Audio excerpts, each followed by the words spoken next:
नमस्ते सभी को, मैं सोमनाथ और स्वागत है आपका लर्न विद सोमनाथ में। तो पिछले वाले सिविक्स के वीडियो में हमने एकोमोडेशन ऑफ सोशल डाइवर्सिटी का चैप्टर स्टार्ट किया था। मतलब उसके बारे में हमने पढ़ा था कैसे करके जो अलग अलग तरीके के डाइवर्सिटी होते हैं, ब्लैक्स एंड वाइट्स, रिलीजन के बेसिस में, लैंग्वेज के बेसिस में, आपके कास्ट, जेंडर, इस सब के बेसिस में जो है डिस्क्रिमिनेशन होता है। फिर कैसे करके उनको वॉइस करना पड़ता है, कैसे डेमोक्रेटिकली या फिर आपका वायलेंस से जो उसे वॉइस किया जाता है। फिर हमने ये भी पढ़ा था कि कुछ कुछ जो पॉलिटिकल पावर्स लोग होते हैं उन लोग क्या करते हैं कि लोगों को भड़काने का कोशिश करते हैं। फिर कुछ कुछ पावर्स लोग जो होते हैं उन लोग जेन्युइनली लोगों के लिए कंसियस होते हैं, जो आपके मार्जिनलाइज्ड या फिर जो डिस्क्रिमिनेटेड कास्ट या फिर कम्युनिटीज़ होते हैं उनके लिए उन लोग कंसियस होते हैं। तो इसीलिए जो है उन लोग मतलब उसका वॉइस करने के लिए जो है मतलब एक कॉन्सियस एक तो डेमोक्रेटिक वे में उस चीज़ों के बारे में वॉइस करना चाहते हैं। फिर हम ये भी पढ़े थे कि जो कुछ कुछ पॉलिटिकल पार्टीज लोग जो होते हैं वो लोग रिप्रेजेंटेटिव होते हैं किसी कास्ट, कम्युनिटी या फिर रिलीजन के। जैसे कि आपका मुस्लिम लीग हो गया, वो जो है मुस्लिम लोगों के लिए मतलब इस्लामिक जो लोगों के लिए जो है वो वाला एक रिप्रेजेंटेटिव है। फिर बीजेपी के बारे में बोला जाता है कि वो जो हिंदू लोगों का एक रिप्रेजेंटेटिव है। फिर जैसे आपका बहुजन समाज पार्टी हो गया, वो जो है मतलब लोअर क्लास के लोगों के लिए वो एक रिप्रेजेंटेटिव के जैसा है। तो ऐसे करके पावर शेयरिंग होता है, मतलब जिसमें कि जो है पॉलिटिकल पावर्स में आके मतलब पॉलिटिक्स के ग्राउंड में आके भी लोग जो अपने डिमांड्स को जो है फुलफिल करते हैं। सभी हम बात करते हैं थ्री डिटर्मिनेंट्स, मतलब कैसे करके तीनों चीज़ जो है हम लोग देखेंगे जिससे से कि जो है हम सोशल एकोमोडेशन कर पाएंगे। क्योंकि सोशल एकोमोडेशन के लिए बस कॉन्स्टिट्यूशन बना दिए या फिर जो है कोई कहीं पे रूल लिख दिए तो फिर ही नहीं होगा, उसके लिए हमें जो है खुद को कॉन्शियस होना पड़ेगा। तो इसके लिए क्या क्या तीन ठोक डिफरेंसेस है, मतलब थ्री ठोक डिटर्मिनेंट्स क्या क्या है वो सब हम पढ़ते हैं। तो पहला हो गया कि मतलब हम लोग जो लोग हैं वो लोग अपना आइडेंटिटी को किस तरह से देखते हैं। हम अगर अपने लैंग्वेज या फिर अपने रिलीजन या फिर अपने कम्युनिटी को अपना सुप्रीम आइडेंटिटी मान लिए, तो इसमें क्या होता है कि ये आपका एकोमोडेशन करना बहुत ही मुश्किल हो जाता है। अगर हम लोग मतलब अलग अलग चीज़ों के जैसे ऑक्यूपेशन के बेसिस में या फिर आपका जैसे कि आपका रिलीजन या फिर जो कास्ट जो है वो वाला अलग हो सकता है, लेकिन लैंग्वेज एक हो सकता है। जैसे कि आपका बांग्लादेश का एग्जांपल देख लीजिए, वहाँ पे जो हिंदू और मुस्लिम दोनों ही रहते हैं लेकिन उनका कॉमन लैंग्वेज है वो है बांग्ला। तो इस तरह से जो है हम लोग मतलब अलग अलग तरीके से जो है सोशल एकोमोडेशन कर सकते हैं। क्योंकि अगर हम अपने कास्ट या फिर अपने रिलीजन को पूरा सुप्रीम आइडेंटिटी मान ले तो इसमें बहुत ही डिफिकल्ट हो जाएगा। हम लोग एक दूसरे से लड़ना स्टार्ट कर देंगे कि हमें जो है एक तो प्योर इस्लामिक स्टेट चाहिए या फिर एक तो प्योर हिंदू स्टेट चाहिए, या फिर खालिस्तानी मूवमेंट को आप देख सकते हैं, वहाँ पे जो है तो प्योर सिख स्टेट चाहिए उन लोगों को। तो इस तरह से जो एकोमोडेशन में ये सब जो है तो ऑब्स्टेकल्स के जैसे देखा जाता है। फिर उसके बाद क्या हुआ कि कम्युनिटी के अंदर जो है पॉलिटिक्स को जो जैसे करके कैसे करके हमें घुसाना है कम्युनिटी के अंदर या फिर रिलीजन के अंदर, जैसे से कि जो है लोगों के अंदर एकोमोडेशन बढ़ेगा।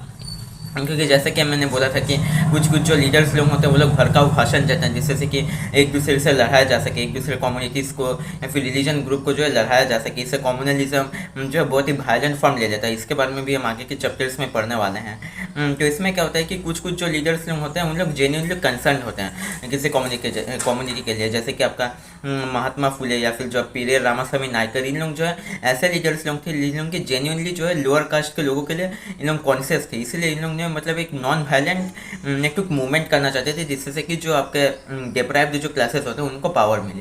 लेकिन कुछ कुछ लीडर्स आजकल जैसे कि हम ज़्यादातर देख पाते हैं, कुछ कुछ जो राजनेता लोग होते हैं उन लोग क्या करते हैं कि मतलब हिंदू लोग ने ये कर दिया, मुस्लिम लोग ने मंदिर को तोड़ दिया, हिंदू लोग ने आपका कुरान को जो है डिसरेस्पेक्ट किया, ऐसे करके जो है मतलब लोगों को उस्काते रहता है जिससे कि उन लोग जो है लड़ेंगे। इसे भी जो है हमें काउंटर करना पड़ेगा। जैसे कि यूगोस्लाविया में भी देख सकते हैं, यूगोस्लाविया में पॉलिटिकल लीडर्स ने क्या ही ऐसा कर दिया जो पूरा यूगोस्लाविया पूरे 6 डिफरेंट कंट्रीज़ में बट गया है आजकल। यूगोस्लाविया जो कि एक यूनिफाइड कंट्री रहता था वो आजकल 6 देशों में बट गया है। फिर उसके बाद क्या होता है कि ये गवर्नमेंट जो डिमांड्स को कैसे करके एक्सेप्ट करता है। जो डिमांड्स लोग आते हैं कि एकोमोडेशन चाहिए हमें, तो वो जो डिमांड आता है कि हमें एक एकोमोडेशन चाहिए, जैसे कि आप श्रीलंका का एग्जांपल दे सकते हैं। वहाँ पे जैसे तमिल्स या फिर जो आपके हिंदू और मुस्लिम्स लोग जो है वो लोग चाहते थे मतलब उनको एकोमोडेशन चाहिए बोल के, तो उस डिमांड को गवर्नमेंट कैसे करके एक्सेप्ट करता है। जैसे कि आप श्रीलंका में देखें कि गवर्नमेंट जो उनका ये डिमांड को रिजेक्ट कर दिया और एक प्योर सिंहाला स्टेट, एक तो प्योर मतलब बुद्धिस्ट स्टेट बनाना चाहता था। तो इससे से क्या हुआ कि एक तो सिविल वॉर छिड़ गया। इससे से क्या होता है कि जो आपका मतलब फोर्स्ड इंटीग्रेशन होता है, मतलब ज़बरदस्ती जो लोगों को एक ही जगह में इंटीग्रेट करके रखने से उसी से जो है डिसइंटीग्रेशन का बीज बो जाता है। मतलब डिसइंटीग्रेशन का एक तो पेड़ जो उगेगा उसका बीज जो है उसी से हो जाता है। वो फोर्स्ड इंटीग्रेशन से जो है मतलब डिसइंटीग्रेशन का एक तो पेड़ उग जाता है, जिससे कि बाद में क्या होता है बहुत ही ज़्यादा मतलब पूरा भूचाल सा मच जाता है पूरे एक कंट्री में। इससे क्या होता है कि डिसइंटीग्रेशन हो जाता है, कंट्री जो है डिवाइड हो जाता है। तो इसमें क्या होता है कि जो एसर्शन होता है सोशल डाइवर्सिटीज़ का, वो जो एक तो पॉजिटिव वे में होना चाहिए। जो आपका पॉलिटिकल पार्टीज लोग जिस तरह से कॉन्सर्न दिखाना चाहिए, मतलब वो जो है इससे से कंट्री का भला हो, कंट्री जैसे डिसइंटीग्रेट ना हो, इस तरीके से जो उनका एक्सप्रेशन होना चाहिए, इस तरीके से उनका एकोमोडेशन होना चाहिए। मतलब उनका जो है अपने कास्ट या फिर रिलीजन की तरफ ऐसे एटीट्यूड होना चाहिए जिससे से कि जो है कंट्री का जो है भलाई हो, कंट्री का डिसइंटीग्रेशन ना हो, या फिर कंट्री के अंदर कोई जंग ना छिड़ जाए, ऐसे ना हो। फिर उसके बाद क्या होता है कि जो सोशल डाइवर्सिटीज़ होता है, मतलब एक जो कास्ट जो है वो सेंचुरीज से जो है डिप्राइव्ड हुआ है, मतलब सेंचुरीज जो है उसे दबाया गया है, और एक कास्ट हो गया जो कि बहुत ही हाई था, मतलब पहले ज़माने से बहुत ही ज़्यादा हाई पोजीशन में था। तो ये दोनों को जो है एकोमोडेशन करने के लिए, क्योंकि मॉडर्न टाइम्स में हम सबको एक साथ कोलेबोरेट करना पड़ेगा, सो मॉडर्न टाइम्स में इन दोनों को एक साथ लाने के लिए हमें बहुत ही ज़्यादा मतलब काम करना पड़ेगा, क्योंकि जो है आपके ये सोशल डाइवर्सिटीज़ को एकोमोडेट करने से एक दो तरीका होता है। एक तो डेमोक्रेटिक वे होता है जिससे से कि जो है लोग अपना कंसर्न्स जो है गवर्नमेंट को बोलते हैं, उनसे बार बार पिटिशन करते हैं, ज़्यादा से ज़्यादा जो है स्ट्राइक में या फिर धरना में ऐसे भी बैठ गए, या फिर बार बार जो है मतलब आपका प्रेस कॉन्फ्रेंस ऐसे कर लिए। लेकिन कब कब क्या होता है कि इनका ये जो एकोमोडेशन का जो डिमांड है, इसे अगर ना सुना जाए तो इन लोग वायलेंट हो जाते हैं, इन लोग जो है मतलब लड़ाई करना स्टार्ट कर देते हैं। तो ये सब को जो काउंटर करना पड़ेगा, गवर्नमेंट को जो है थोड़ा सा ज़्यादा कॉन्सर्न होना पड़ेगा, कास्ट रिलीजन जो आपके लोअर कास्ट लोग होते हैं उनके लिए ज़्यादा कॉन्सर्न होना पड़ेगा।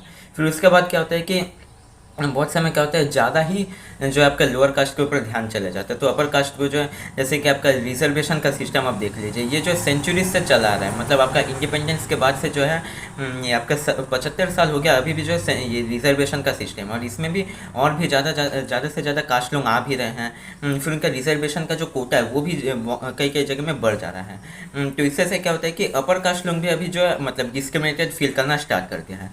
इसे जो थोड़ा सा काउंटर करना पड़ेगा, इसे थोड़ा कंट्रोल करना पड़ेगा।